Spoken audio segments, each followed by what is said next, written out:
রায়হান এবং সাবরিনার মধ্যে প্রতিযোগিতা চলছে। রায়হান প্রতি 17 মিনিটে 3 মাইল দৌড়ায়। আমরা যেটি এখানে দেখতে পাচ্ছি এটি হলো রায়হান।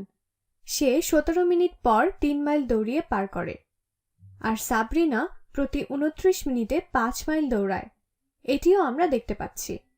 এই 29 মিনিট পর সাবরিনা 5 মাইল দৌড়ায়। নিচের ছকটি সময়ের সাথে তাদের দূরত্ব প্রকাশ করে। রায়হান ও সাবরিনার মধ্যে কে বেশি দ্রুত দৌড়ায়? কিন্তু তাদের মধ্যে সরাসরি তুলনা করা কষ্টসাধ্য। 17 মিনিটে 3 মাইলের সাথে 29 মিনিটে 5 মাইলের তুলনা করতে হবে।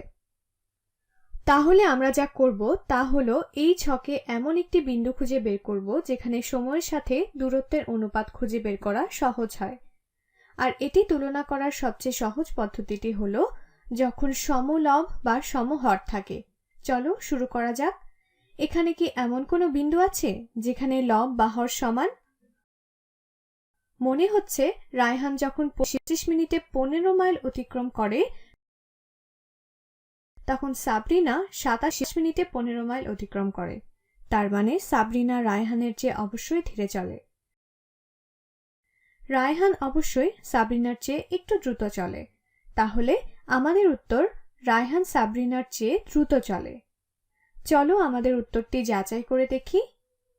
চলো এখন আরেকটা করি। সমস্যাগুলো সমাধান করতে খুব মজা, তাই না? নিচের ছকটি 9/100 এর সমতুল ভগ্নাংশগুলো প্রকাশ করে, আর এই ছকটি 99/1000 এর সমতুল ভগ্নাংশগুলো প্রকাশ করে। 9/100 এবং 99/1000 এর মধ্যে কোন ভগ্নাংশটি বড়? আসলে ছক ছাড়াও এদের মধ্যে তুলনা করা খুব একটা কঠিন নয়। আমরা তুলনা করার জন্য হর আর লবগুলো 1000 বা 10 দিয়ে গুণ করতে পারি। তাহলে আমরা পাবো 90/1000।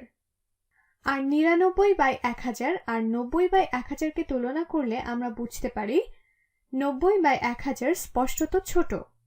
তাই আমরা বলতে পারি 9/100 99/1000 এর চেয়ে ছোট।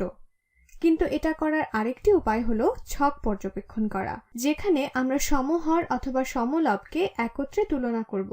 আর সেটি করলে দেখা যায় 90/1000 হলো 450/5000 এর সমতুল্য, আর 99/1000 495/5000 এর সমতুল্য।